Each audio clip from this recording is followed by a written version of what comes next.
Welcome to E360 TV, the live streaming and on-demand destination for influential voices and enlightened audiences. We offer trending, grassroots, and purpose-driven content across a diverse range of interests. E360 TV is more than just watching programs. We offer the ability to interact with live shows connecting audiences to real, authentic influencers and storytellers while streaming to millions of devices.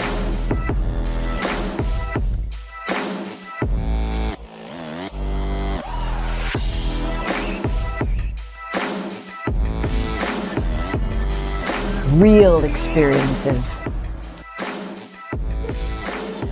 Raw conversation. One destination for it all. E360 TV.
Good morning. Do I have food?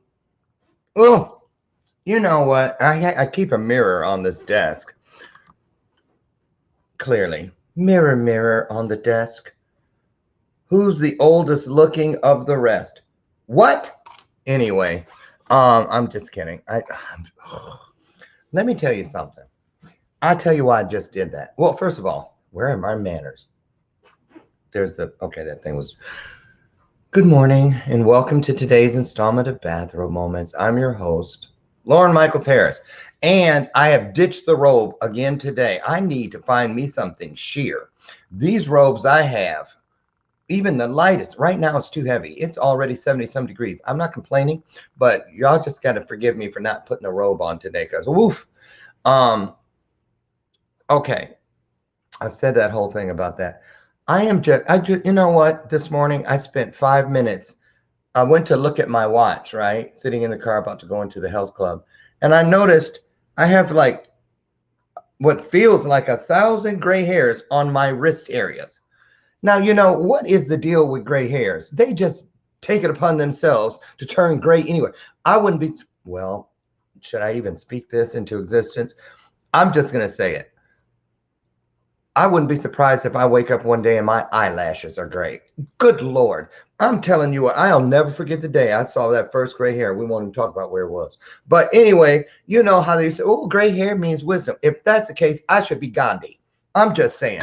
Because they got to do something about it. They need some kind of a vitamin, a supplement, some CBD, something to take care of this gray. And then if you're a guy, you know what I'm talking about, guys, those gray hairs, they're like Brillo, horsehair. I'm not, oh, some things about getting older.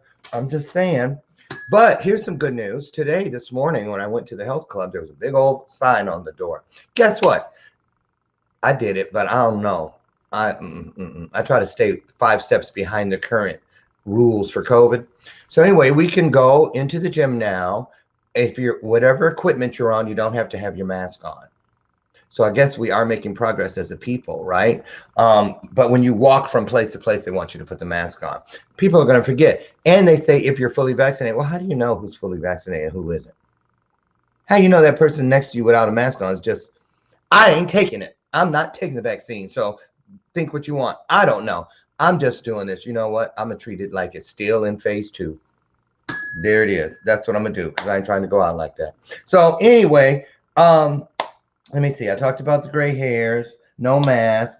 Oh, when I was speaking with my return guest, Guy BRILANDO, don't you love that last name? BRILANDO, BRILANDO. Oh, wait, that was Alejandro. Lady Gaga. We were talking about something, and I said, hey, remember, oh, his wife is in Europe. And so he's a loner right now. And, so I teased him. I said, you've been eating a lot of TV dinners. I hadn't thought about TV. Do you remember TV dinners when they actually went in the oven and they were in those tin or aluminum things? And remember that? My fondest memory of TV dinners, God rest her soul, my adoptive mom, Ada, we drove, it was 1969, I'll never forget, because we had a brand new 1969 Pontiac Catalina, and we were backing out of the car lot garage with it, and my mom peeled the entire strip thing off the side, so they had to give us a loaner, so we didn't even get to go in our new car. But what she did that was so cool is we were driving along, because she was cheap, frugal, okay? We were driving along, we were going from Michigan to LA, right, with my grandmother, 2 of my sisters, my mom, and I. And back then, the back seats, remember the back window part was so big.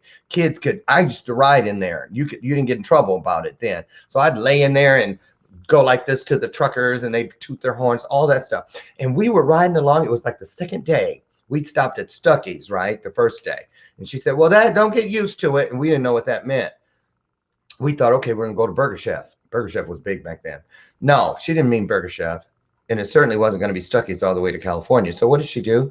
We're driving along. She didn't even tell us. When we were inside the restaurant, she was back out of the car loading up lunch. She took TV dinners and Stouffer's, and she took like pie.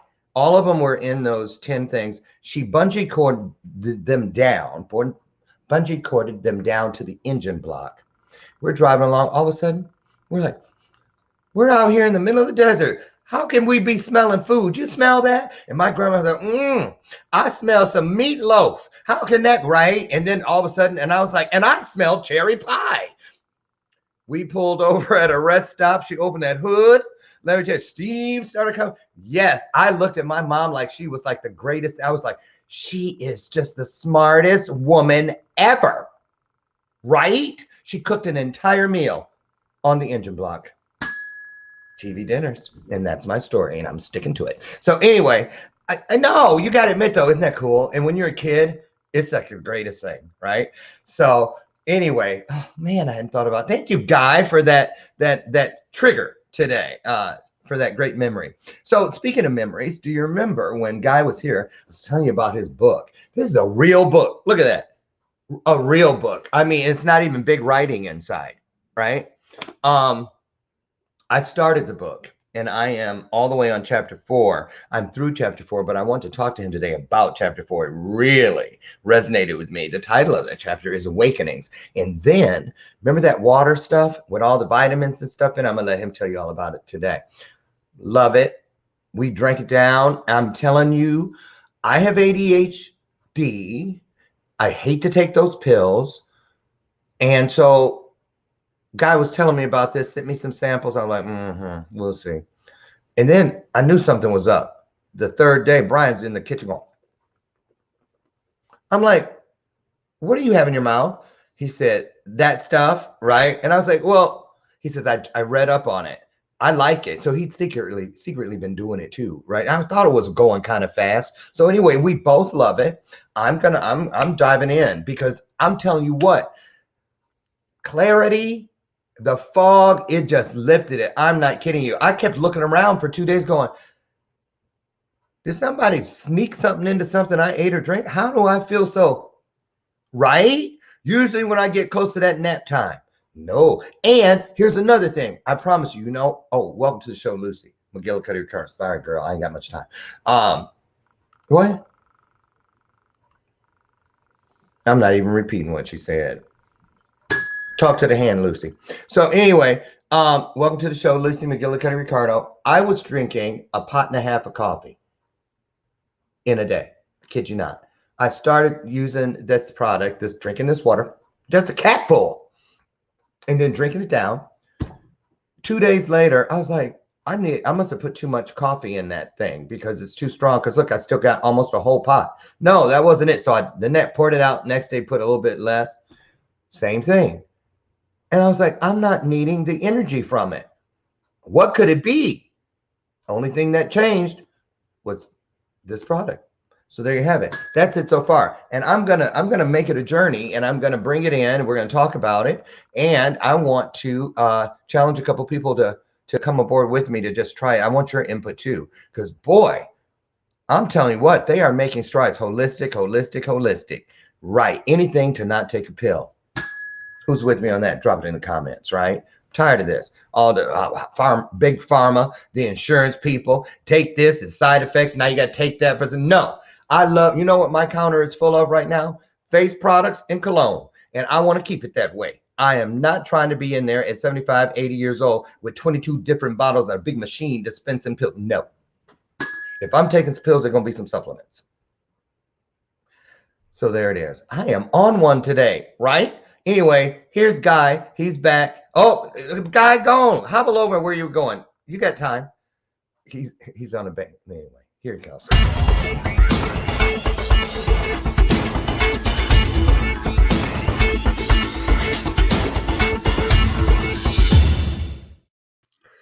Hey, I didn't mean for you to have to hobble back like that.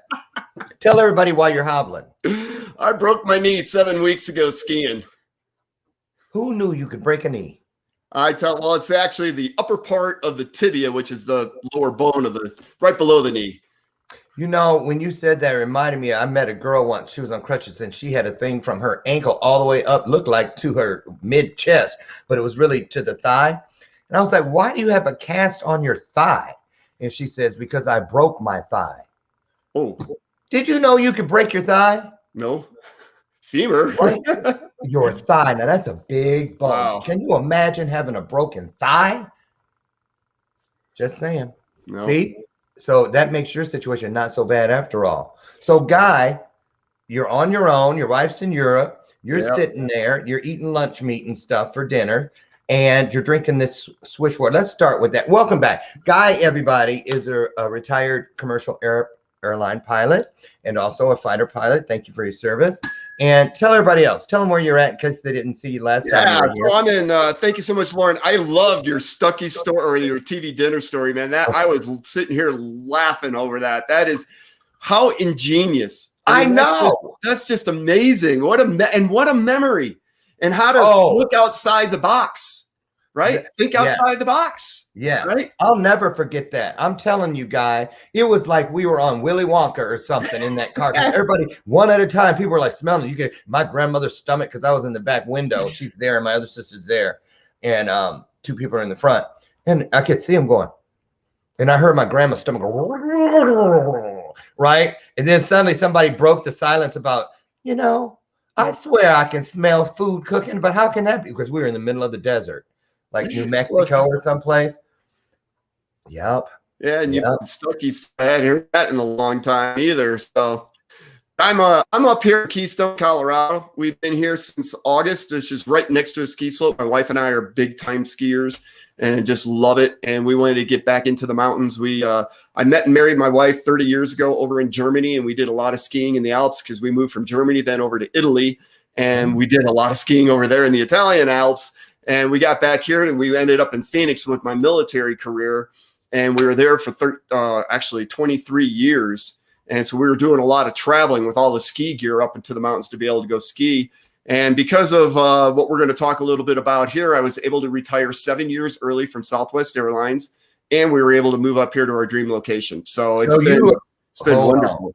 You were able to retire 7 years early from being an airline pilot with this product? The captain with airline, yep. Wow. And that's in a year and a half, and we started from scratch. We had nothing.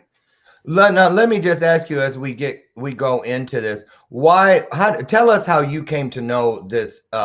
It's CILI, right? Correct. That it's a Balinese word, means beauty, good fortune, great health. And it's actually friends of mine. I've been in this industry of what they call network marketing or MLM. I've been in this industry for about 20 years. And I met this gentleman, this couple about 19 years ago. And we just stayed in touch over the years. And their son was really hurting. He was born with a real bad case of scoliosis. And when he was about 13 years old, they straightened out his back, and it left him in a lot of pain. They actually had to do the surgery 4 times because the first 3 times he was paralyzed from the waist down and straightening out his back.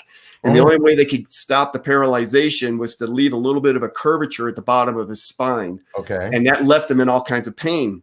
And that pain created rashes all over his body. I mean, the kid looked gross. And they couldn't find a solution for him. They didn't want to, like you were talking about pills, they didn't want to turn him on to opioids and narcotics and stuff for the pain. So they were trying to find a natural solution that would help them. And they went for about a year and a half or so. They went through 18 different brands of CBD products and over 60 different products, and nothing was helping them. And then that's when they came across these 4 scientists that created something all new.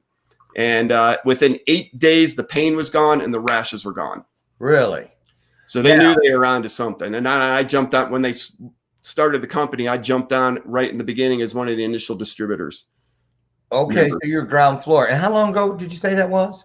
We launched in June, officially started selling to the marketplace in June of 2019. So about 2 years. Wow. And because, because here's the deal. And this is why I brought you back. One of the reasons. And I wanted to talk about it because I like, we like to stay in the know here on Bathrobe Moments. And I know you all out there do as well. And when CBD is everywhere now, and this reminds me of back when personal trainers used to be people you had to actually look up and go to the gym, and they'd be working there and you'd hire them. But then suddenly everybody, my great grandmama was a trainer. Well, she wasn't, but I'm just saying, if she walked in at 102 and said, I'm a trainer, somebody would have signed up with her. It's because it's like coaches.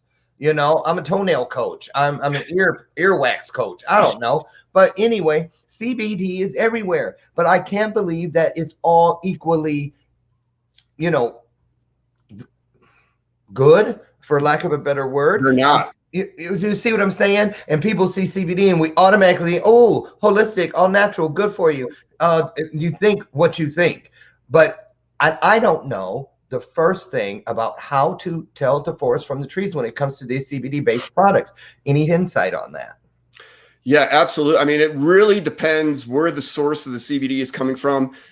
In the end of 2018, December of 2018, President Trump at that time passed a new farm bill which allowed for the growing of hemp in the United States. You can get the CBD from the marijuana plant and the hemp plant. Okay, those are in the same family. They both produce CBD. The challenge is, up until that time, and end of 2018, the only place in the States to get a CBD source was from a marijuana plant. The challenge with that is a marijuana plant is much higher in THC. That's what gets you high. And, when you smoke pot, what's that? I've never even heard of that term. Yeah. So THC is that part, and that's a higher quantity in the marijuana plant. Yeah. But that's where a lot of the American sellers of CBD products were getting their source from. The hemp plant was now available in the United States. But here's the thing, even though it's now available, it's only been being able to grow here for less than 2 years. Right. And there's people marketing it as pure organic. And I can tell you it's not pure organic in the United. If it's coming from the United States, it's not as pure organic.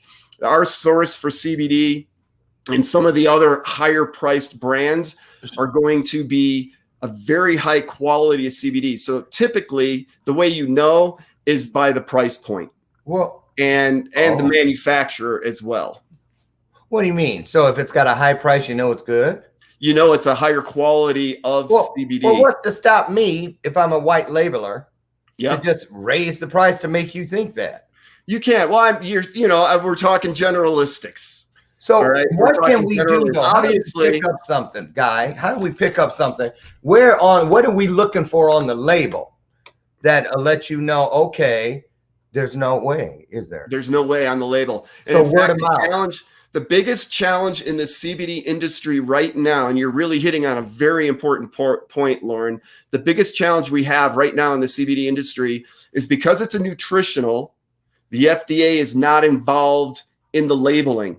Which is why any kind of regulation, what's actually inside the bottle. So going back to this discussion between marijuana and hemp plants, there's the limit. President Obama, when he made CBD legal again, they tacked on a 0.3% THC level, no more than 0.3% THC in a tincture. And when we're talking about a tincture, we're talking about something that looks like that. No more than 0.3% THC. Mm-hmm. Well, the challenge was who's checking it, right? So all these manufacturers are producing these tinctures with CBD oil, and then the mom and pop shops or these dispensaries that are selling it, they would go and have it lab tested and come back and find it's got like 1 or 2% THC in it, not 0.3%. So it's way over the legal limit, and they're sitting there selling it, and they didn't know because they're believing the label. Well, the label is totally a farce. And one of the things that makes our product really different when it comes to all that is we actually have a stamp on here. It's called a CGMP, and that is an FDA regulated program. So what's on our label is exactly what's in the bottle. That is a very important aspect of our product out from everything else. Right. That's a great nougat right there for people. And can you hold that up again? Is there any way you can get it close to the camera so we can see that?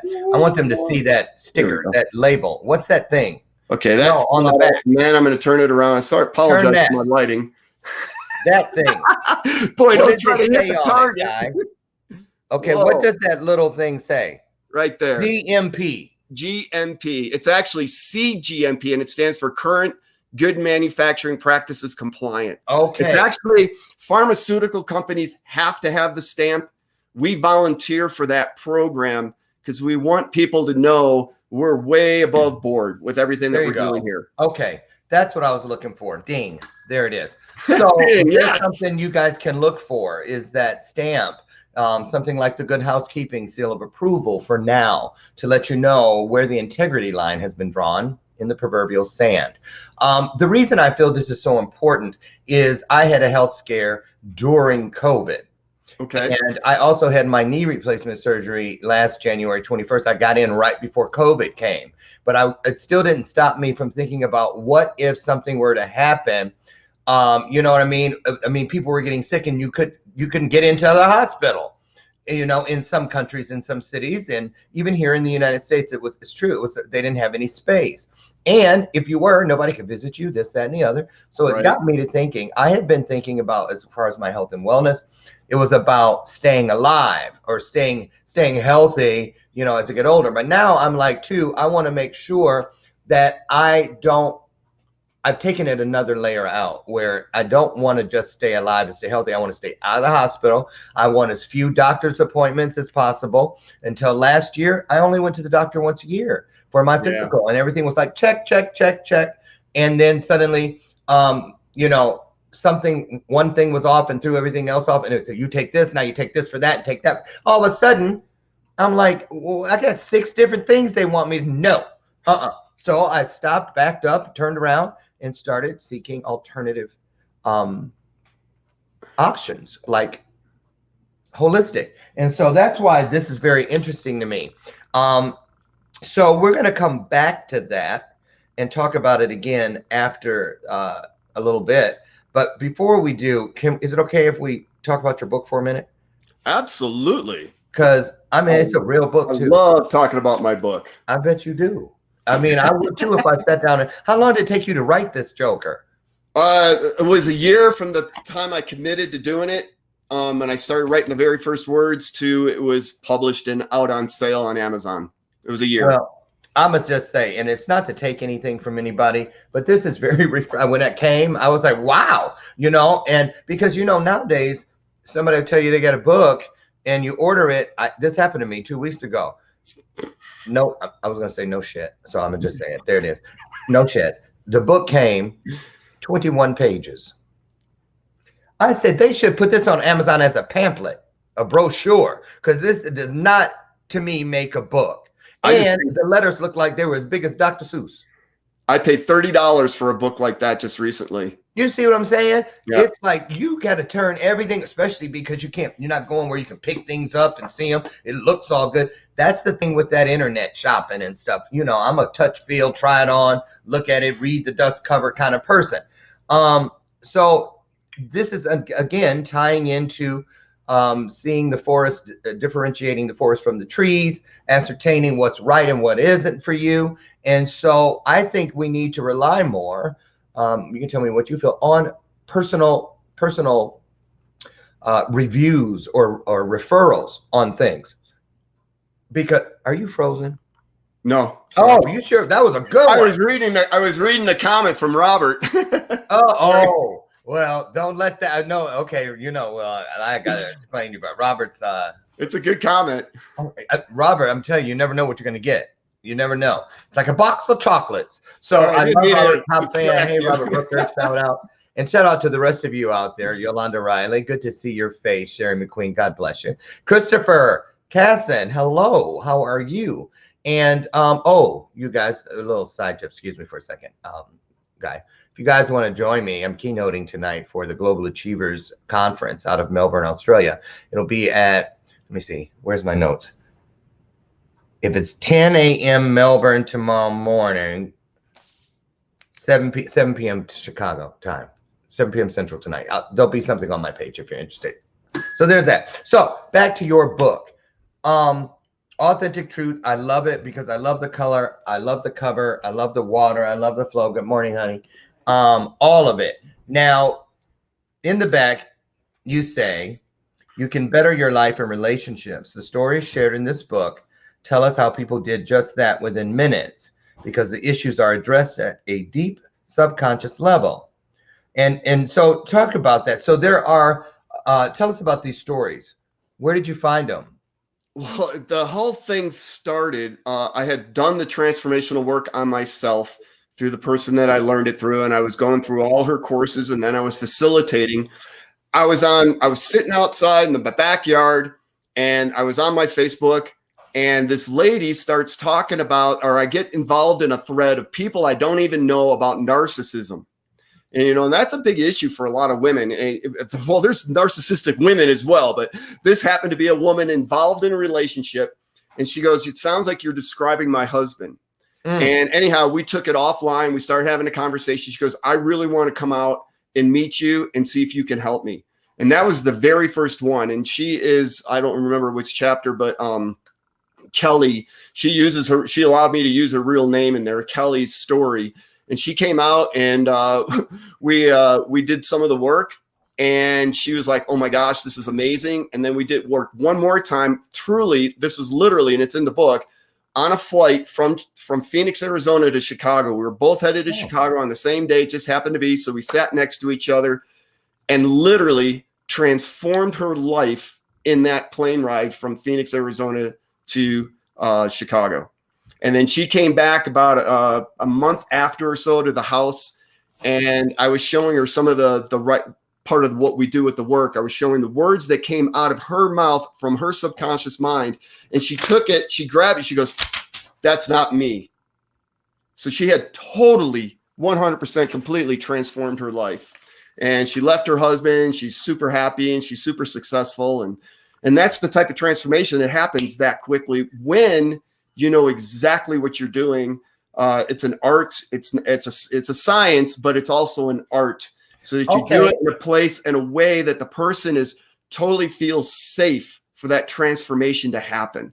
And the reason why it's so hard for them to do is because they hold on to old programming that the subconscious mind is telling them this is what's going to keep you safe when it's actually hurting you. And you have to get that subconscious mind to understand from the conscious mind. You got to get those two talking together to understand that, no, that's not serving you anymore. It's hurting you. Okay, but tell me what it is, because this falls right in the same category I was mentioning earlier with trainers and coaches and CBD products, where it's like when people say, oh, I got it. I got the end all to all things. This is going to change your life. This is going to change your life. This is going to change your life. So you're saying you're sitting there and you said, we did the work in one plane ride. What is the work? The work is basically different techniques. This was all created by Richard Bandler and David Grinder many years ago. They were a psychologist and a professor that created all this. But what they understood is that certain psychologists, psychiatrists were getting rapid success with their clients, and others it take 2-3 years and the clients really no better off. And they started figuring out what are these few in the country that are doing differently. And they broke it down into a science. And basically they were using strategies to help the subconscious mind understand that you're hurting the body, not serving the body with this old programming. And so how to get into that and change that programming is what I mean by the work. Okay. So when we hear programming and things like that, I, for one, automatically start walking towards the NLP door. Yeah. Is that what we're talking about here? Exactly. Neuro-linguistics programming. And it's basically, it's the neurology of the body along with the language of the body and how we communicate. You know, like you talk about the TV dinner, right? Mm-hmm. That obviously, like you said, you even used the word trigger. And that triggers are huge and they drive a lot of our lives. When you're triggered by something, that's that old programming I'm talking about. You have a trigger, and a trigger is not necessarily bad. It can be a good thing, right? But in doing this type of work with NLP, generally we're dealing with negative triggers. So when most of us that do things that we know are on our hard drive, they're not on the thumb drive, the jury's not out, the verdict is in. We know it to be true. So now we pass it forward to other people. So what was going on in your life that led you to that door that you now lead other people to with this transformation? Tell us about that aha moment for yourself. What did you go from this to that, or from that to this? It was huge. And you know, and over the years, it makes even more and more sense. But at that time, this all started about 9 years ago or so. For 20 years, I was an F-16 fighter pilot. Right. And it wasn't what I did, it's who I was. You know, people ask me, well, what do you do? I said, well, I am an F-16 fighter pilot. It's not what I do, it's who I am. And it was truly my identity. And when I left that fighter world and then became a captain or a pilot with Southwest Airlines, I started feeling myself very, very frustrated, and I didn't understand why. And one of the other things that I've done is, we had mentioned, I've been in this industry and network marketing for 20 years, and I would build a large team, and then the whole thing would implode. And I build a large team, the whole thing would implode. And I'm like, well, it ain't the company, it ain't the products. There's something going on inside of me. And I have been a very avid reader in personal growth, and I even went to hypnotherapy trying to figure out what the heck is going on. Why can't I make a business actually grow? And that's what led me back to this lady. And hey, lady. Okay. Hey, lady. Her name's Nirka, and she helped me break through that thing that was holding me back. And what was that thing? It started with anger, and that was in chapter 4. But it started with the anger you were talking about. Pent up that's anger. Where I'm at. Yep. That story is truly what led me to the transformation, to Nirka, going through that transformation. It's actually my releasing of my anger, pent up anger that I had carried around for a long time. Well, you know, having been in the Air Force and dealing with a lot of pilots, because I was in contracting. So, and our base, we trained all of the F-16 fighter pilots at Williams Air Force Base. And so I hung with a few of them. especially young pilots or visiting pilots from other countries. And, you know, a lot of them carry a lot of PTSD. You know, there's a whole bunch of, just like the air traffic controllers were the same way. They didn't know how to turn stuff off. You know, they're all it's life or death all the time. They can never get away from it. Thank you. Thank you. My breakfast arrived. Yeah. It's not a TV dinner, is it? Okay. So can we talk about the anger thing for a second? Sure. Because to me, that's like when someone says, "Oh, I was a drunk once." Okay, well, not all drunks are the same. There are those mushy, love everybody, "Hey, come here, buddy," kind of drunk. And then there's those ones who go into raving lunatics. You know, mean drunks, they call themselves. Right. So how did your anger present itself? Did you throw things? Did you cuss people out? Did you get in the car and drive recklessly? Did you drink or go spend all the money gambling? Because anger shows itself in a plethora of different ways. If you're okay with it, how did you find yours? It would come in a rage. I had an incident that happened when I was a teenager, and I threw a wrench out of anger. I had slipped. I was working under the car, my hood on the engine block, and I slipped and banged my hand, and it smashed my hand. It really hurt, and I just, without even thinking, turned around in a fit of rage and threw the wrench. And then afterwards, I'm like, oh my God, if somebody had been around and that wrench had hit him, it could have killed him.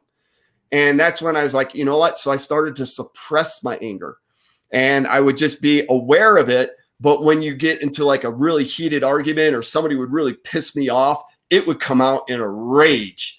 And then I would be like, oh my God, I can't allow that to happen. And I would suppress it again, you know? So it came out in fits of anger when it was brought out, usually by somebody else. And yeah, it was awful. And when you got mad, those eyebrows and stuff got in there, and because I could see. So do you see people today? Are there people in your life today that knew the you of Angerville as opposed to the Zen peaceful version of today?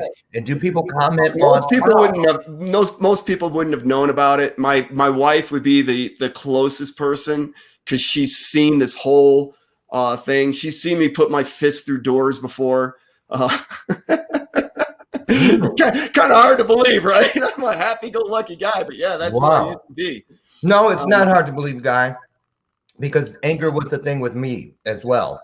Yeah. Up until about, honey, how long ago do you think it's been since the anger thing, started?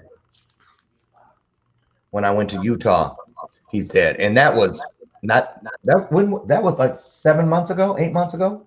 Yeah. Okay. I went on a retreat thing with the FYP of Find Your Purpose, Fulfill Your Purpose people, and came back, and it's been pretty much gone since then. But I know what you mean, how it would just show up. So anyway, the personal development, I'm going to go to the book, chapter 4. It's interesting that question came up and you said it was in chapter 4, and that's right where that's what I have marked.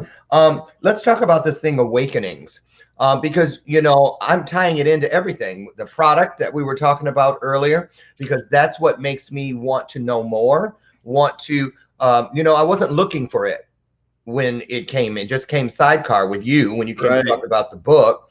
And being open, we're told to seek if we want to find something.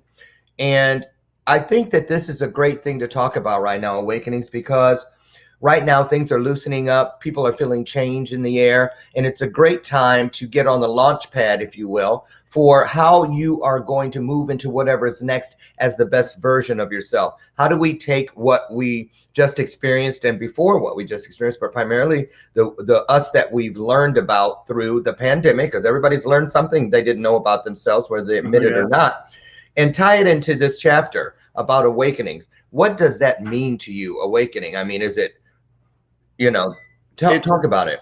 Yeah, I mean, everything you just said, in order to comprehend all that, there's got to be some sort of level of awareness. And awakenings is becoming aware of what is really going on in your life. Because we do tend to run our lives on autopilot. We're programmed a certain way, and we behave in a certain way. We've all run on habits, some good, some bad. And those are what actually gives us the results that we're having in life, right? The habits and your actions and stuff. And to be able to be aware of that, of what's actually going on. Why did I just say what I just said? Why did I do what I just did? How am I here where I am today? All of that's got to be done through an awakening of your awareness, of self-awareness. And until you have that self-awareness, you're not able to really understand it. And the challenge is we tend to see that self-awareness through the ego. And the ego's job, or the prime directive of one of the prime directives of subconscious mind, is to protect you. And so you don't necessarily see your own faults very clearly. And that's where you need somebody else to kind of point those things out. That's why we have coaches. That's the hardest part. Right. And interestingly enough, it is the,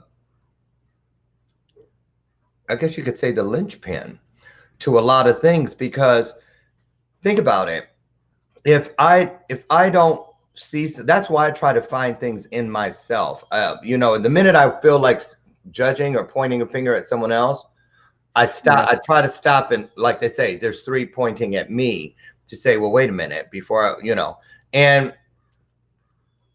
how difficult was that? I mean, did someone did someone tell you, look, here it is, here's your problem, here's your anger, guy? Or did you see it? Did they take you to the mirror where you looked and said, look at me in that anger? How did that transfer happen? Primarily the latter. But you know, I had the awareness that, you know, there was something going on in my life, but again, go back to, why was I going to this course to begin with? And it was because I built my business and the business would implode. So it was really, I was going there for an entrepreneurship reason. And what came out of all that was my anger and suppressed feelings of anger, sadness, fear, guilt, shame. These negative emotions, those are the 5 most powerful. Really, they create limiting beliefs about ourselves. And so you self-sabotage is basically what was going on. So when those negative emotions were released, the self-sabotaging ended. And now I'm retired. So would you say, Guy, that this is something that is a consistent practice? Because in your book, I remember when you say, where is it? When you said, I saw it earlier, you were talking about how it began for you. And I believe that self-help is not, a lot of people get there, it's like this. I've had people that I've been on the phone for coaching discovery calls, where they call and they're pouring everything out, right? Right. For 3 hours, it used to be back in the day, no more. And they'd say, okay, I'm ready to get started changing my life. And the next day they got up and someone gave them a compliment. Ooh, nice shoes. Now all of a sudden, all they needed was that little smidgen of validation. Oh, you know what? I'm good now. Later not even 24 hours. I'm like, well, what happened to, how could it be? I'm telling you, I don't know what I was thinking. I'm good though, but thanks. Oh my gosh, all the time. So what do you do? Do you have components that, because I look at life like this, I look at it, I believe in the slinky effect, that when we do something either negative or positive, it's going to, you know, move and then bring everything else with it. Of the same coil, let's put it that way. So that's why I think practicing is a great thing, because people practice yoga, lawyers practice law, doctors practice medicine. So anybody that wants to continually learn to be better, stronger, greater, it has to be an ongoing thing. So since you found yourself within the awakening, have you added something consistently? Now I saw the yoga piece in there, you know what I mean? I saw the yoga piece. Yeah. What else do you do now? Do you ever fear, Guy, that this thing could come back? No. If you stop? Oh, no, well, so I would sum everything you just said comes back to awareness. And the thing that happens when you do such deep, I'm going to say the word again, work, But when you go through such a deep transformational change, that doesn't happen unless you've created a certain new awareness about your environment. And by you constantly have to be aware, because otherwise, yes, you can slip back into old habits. Old habits can come back. Right. But if you're aware of it, you go, oh, nope, that's not going to serve me now. So now you're approaching life daily from a different point of view of going, is this what I'm about to do going to serve me or hurt me? And if things are not turning out the way you want them to, you know, if all of a sudden a negative pattern is showing up in your life, or you're getting the results that you don't desire in life, that's a signal to you to be aware that something's not right. Something's out of alignment. We need to figure out what that is so we can get it back into alignment. Yeah, sure. I mean, I still have my bad days, you know, we all do. But now I have the awareness to go, in order to be having a bad day in a series in a row, there's something going on inside of me. It ain't coming from out there. It isn't cousin Jim or Aunt Mary that's causing my issue. It's something going on with me. You know, there's a book called Course in Miracles. I'm not a big fan of it. There's a lot of people that are. And in that book, she says, if you defend, then you are attacked. And I'll tell you what, that one line, if you can ingrain that in your brain, that every time you're about to react rather than respond to somebody, that will bring a level of awareness to your living that will change your life change your life. That's for you to react and get angry or upset with somebody else, that's something going on within you. They can't do that. Only you can. And you're giving up your power to them when that happens. And then again, that all ties into triggers, like we were talking. Absolutely. And, that's what's really going on. Exactly, Lauren. Because that was me. I'm not kidding. I didn't know the difference between reacting and responding. That's why it's called a knee-jerk reaction. No thought. And that's why, you know, you guys out there, you've heard me say it a million times. You know, we owe it to everything we are and everything we hope to ever become to look at every opportunity from top to bottom, bottom to top, side to side, side to side, corner to corner, and corner to corner. Now, that doesn't mean you're going to understand everything you've seen inside that diagram. But what it does mean is you're going to pause long enough to create that diagram, which could be the difference. You know, when you talk to people who have done things or been a part of things that changed their lives in an instant, most of them will say, you know, something told me, you know, I had a feeling. And I believe, you know, that is our first mind, which is the place where we convene with what we believe to be greater than the creator. Anything after that, the reason it's second is because they've got a category for that. It's called second guessing. And I just know innately, there's no way I could ever guess my way into legacy. There's no way. It must be purposeful, on purpose, in order to move forward with purpose. So that's how I feel about it. I'm going to say this because I have completed your entire Power of Purpose course that you did. Oh, and the master class? Was that? The master class. I encourage everybody to watch Lauren's story and the words of wisdom that he shares. Lauren, you are a very, very special individual because you have lived a very interesting life. I mean, from your beginnings to where you have arrived today, you bring a wealth of knowledge and wisdom that most people will never have in their lifetime.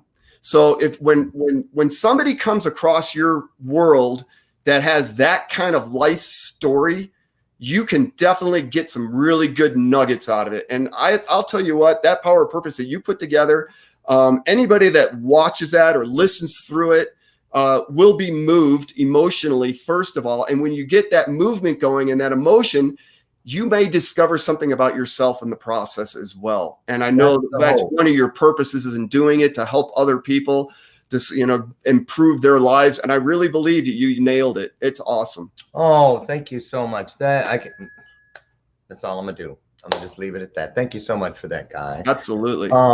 You know, where people, let's talk about this. It's like, because I think when you found your awakening, when you experienced it, it kind of makes me think about people who that are in the church and they go and tell everybody, I got saved last Sunday. I'm getting baptized. I got saved. And then they can't do anything. They're afraid any missteps because they feel like the world is watching. And it's true, because the minute someone sees them smoking a cigarette, I thought you found the Lord. What happened to you being sick? You see what I'm saying? Like, you got to, like, you know, you can't color outside the lines, if you will, at all. Like, you're going to be just like Stepfordy. You know, I'm a very lucky girl. I'm a very lucky girl. You know, you're not a robot. So how was it? Did you tell people, guess what? I've been awakened. My anger thing is in check. Or did you blast it out to the world? Or did you keep moving forward as if everything was the same and wait till people started saying things like, something different about you, Guy? Did you cut your hair? You know, I was so excited. It was like a rebirthing. Did people notice? I was very, very excited about it. And what really started this whole progress of the book was after I did the class in October, I believe it was, of whatever year. Mm-hmm. And then that Christmas, we're sitting around with the family, and because I didn't live with, in the area. And I was back home visiting in Chicago, and we got into this discussion with the family, with my sister and her two daughters. Mm-hmm. And there was a breakthrough with one of the daughters. And my sister made this comment of, how come this wasn't taught to us when we were younger? If I would have known the power of my language, negative, mm-hmm. and how that negatively impacted my daughters, if I had known that ahead of time, I could have prevented some of that negative stuff that's happened in their lives. Amen. And I said, you're exactly right. And that's one of the things that started me on this path, because I wanted to get the understanding that, if we get sick, an ailment, a physical ailment, we go to the doctor. But there's a stigma against going to a psychologist for our mental health. Right. Which is probably even more important, because a lot of times your mental health is down, that leads to a physical health, right? Exactly. It almost all begins with the mental health on a lot of these issues. That's right. So I wanted to get this into high schools and prisons, but primarily into high schools. I wanted the kids to understand that it's not their fault necessarily that they're in the situation that they're at. And a lot of it has to do with the environment they're in, the words that are spoken, the actions that are done by their parents to the kids, that sets up negative programming that they got to live with for the rest of their life unless they're awakened and aware of it. And so that kind of was what led to it. So then I was just telling everybody about how, I was different. And then I was on Facebook talking about it. And that's what led to these different people that I was meeting and started working with, having the transformations. And I'm like, you know what? Now I've got a book. I got stories, I've got all this wealth of knowledge, and I wrote it. When you decided to make this change, or you acknowledged that at least change needed to be made, did you feel like you had a secret? And if I start doing anything, I'm kind of whistleblowing on myself, if you will. No. Okay, so good. So what did you feel if you didn't make that change? If I don't make this change, here's what I see for myself down the road. What did you not want that was the catalyst for it? I don't want that, so I better find something else. Because sometimes people are looking for something else, but they're not acknowledging that thing that they're trying to get rid of. And then they start getting into that something else, and that thing that they're trying to get rid of now moves and slides behind the potted plant. If I just stay over here and stay quiet, maybe they'll forget I'm the one they were after. And it happens more than you can shake a stick at. So how did you know that you had done it? You had jumped over that precipice, or off that precipice, and you were not willing to ever return again. What did you have to do? What did you have to promise? What covenant did you make with yourself that I will do whatever it takes to never go back to what was? I don't know if I would even address it in that manner. And I think if somebody is trying to change something, then yes, everything you just said is absolutely true. But when I went through this transformation, I can't even see the world the way I did before it. Right. You don't remember. And right. There will be times when we'll do an exercise with somebody and they cannot remember their problem. The transformation is that deep. They can't, what was the problem? But there's an exercise called quantum linguistics questions. It's a series of 4 questions. And I can tell you, I've done that exercise probably 50 times with 50 different people, and probably 5 or 10 of them at the end of it, they have no idea what their problem was going into them. What is the 10, give me in 10 words or less, how would you describe the joy, the peace, all the things that you now have that you knew existed but didn't have access to for whatever reason prior to this awakening? What is it? If you were to throw it up on the marquee of life, playing now, what would that look like? It's peace. It's a peace, and it's a knowing of who I am. It's a, the theme of one of the themes of my book is that we're born in love, and then these anger, sadness, fear, guilt, shame, these negative emotions enter in. We don't ask for it to happen. It just happens. And it happens at such a young age that we don't have the filter to be able to say, is this good or bad for me? And that filter doesn't enter until we're about 7 years old. So all this stuff that happens prior to that, you don't have a filter. Right. And so then what I'm saying is that we get disconnected from who we really are, I am at the deep core center. And what happened for me, at least, and I know it has happened for others, is that when you release these negative anger or these negative emotions at the core level, I'm talking about when the first time it entered into your life, when you release those negative emotions at that center, at that core issue, all of a sudden that releases and you reconnect with that I am of who you truly are. And when you reconnect with that I am, you truly fall back in love with yourself. When you fall back in love with yourself, you have that inner joy, and nothing out there can hurt you ever again. Didn't you just post something about I am? Probably. A meme? Yeah, I just saw it like in the last day. I love it. I love it. You're absolutely right. And I just want to say this to everybody, and to you as well, Guy, why I was so adamant about getting you back so quickly is what I love about you is, I know you were the guy, and that's that ego thing that's out there. You were the guy that I'm trying to click. See, you were the guy. Look at you look like a movie star. You see what I'm saying? You were the guy. You're a captain, in the, a commercial airline pilot. You say pilot, you might as well say astronaut, somebody. You might as well say George Clooney movie star. It's in that category. People think you have the life of Riley. And it takes a lot to walk away from something that everyone else says, whoa, man, you got it made. You got it all. And change, put down something old in order to create space to pick up something new, especially when the newness is something inside that no one can see. It's not that house with the great landscaping. Right. It's not that car with the beautiful tinted windows and the leather interior. It's not those shoes, that sport coat, the jewelry. It's the spirit. And so I really admire your courage, and that you're so willing to share the story and everything that you know to be true and that works wonders in your world today with those of us who know nothing about those things. So I love it.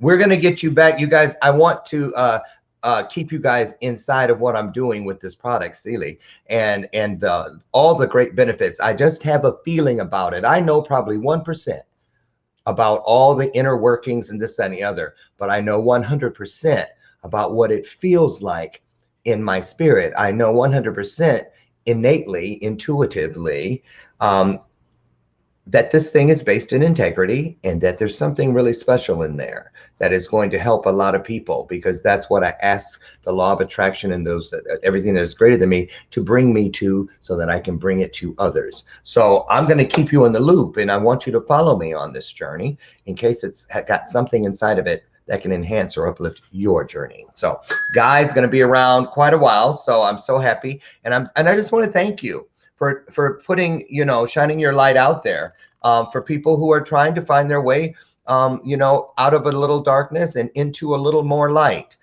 in whatever area it falls into. And I would like to say, I know Robert, we didn't get to his question or his statement there, but if anybody wants to talk in more detail why this product, the CILI CBD product, is so different from everything else out there. There's nobody else in the world doing with CBD that we are. I'll be more than happy to just go ahead and messenger me on Facebook. I'd be more than happy to talk. There you go. And I'm going to throw, actually, there's a website you can get over, and you can also leave messages there as well. And Guy can be found, not many Guy BRILANDOs on there, but you can find him on Facebook as well.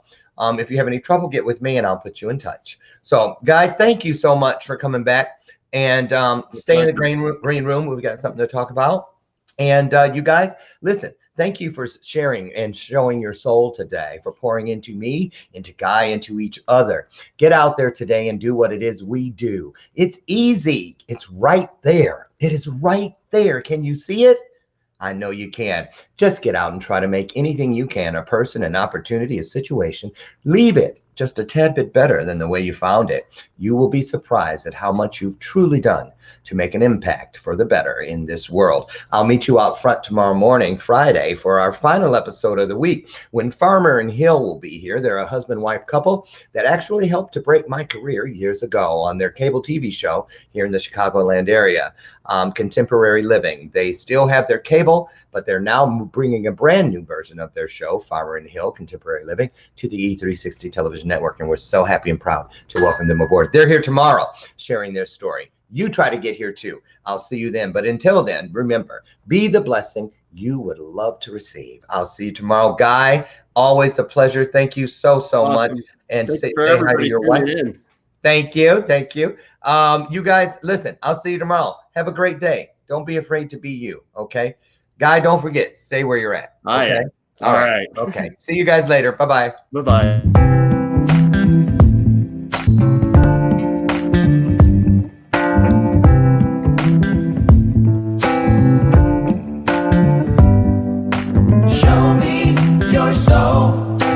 Baby, I'll show you mine. Show me your soul. Honey, it's way past time. How expensive do I have to be? Need I spell it out before you get it?